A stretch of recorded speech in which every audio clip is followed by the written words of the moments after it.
వికారాబాద్ జిల్లా పరిగి విజయ సంకల్ప యాత్రలో కేసీఆర్ పై ఎంపీ లక్ష్మణ్ తీవ్రంగా విమర్శలు చేశారు. అవినీతి కుంభకోణాల్లో కూరుకుపోయిన పాపాల భైరవుడిని అక్కున చేర్చుకునే ప్రసక్తే లేదని మండిపడ్డారు. మోకాల మీద పడి ప్రాధయ మోదీ వద్ద కాలు బేరానికి వచ్చినా కనికరించే ప్రసక్తే లేదన్నారు. అయితే కుటుంబ అవినీతి పార్టీని తెలంగాణ ప్రజలు తుది ముట్టించి సముద్రంలో పడేశారని ఆగ్రహం వ్యక్తం చేశారు.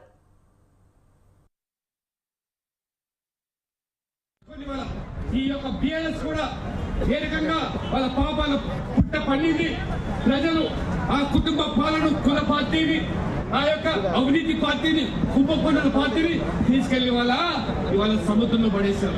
కానీ దిక్కుతోచని పరిస్థితిలో ఇవాళ మళ్ళీ ప్రజలు తప్పుదావ పట్టించడానికి బీజేపీతో కలిసి మేము పనిచేస్తామని బీజేపీ మాతో కలిసి వస్తుందని ఈ పాపాల భైరవుణ్ణి హక్కుని జరుపుకునే ప్రసక్తే లేదని చెప్పి ఖచ్చితంగా మీ ద్వారా ఇవాళ తెలంగాణ ప్రజలకు తెలియజేస్తాము.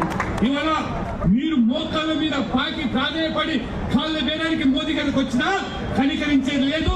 మీరు చేసేటువంటి ఈ పాపాలు తెలంగాణ ధ్వంసం చేశారు, తెలంగాణ దోచుకున్నారు.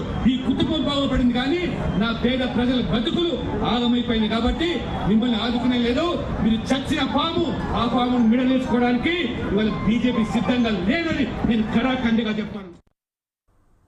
కాంగ్రెస్ సంస్కృతే బ్రీఫ్ కేసులు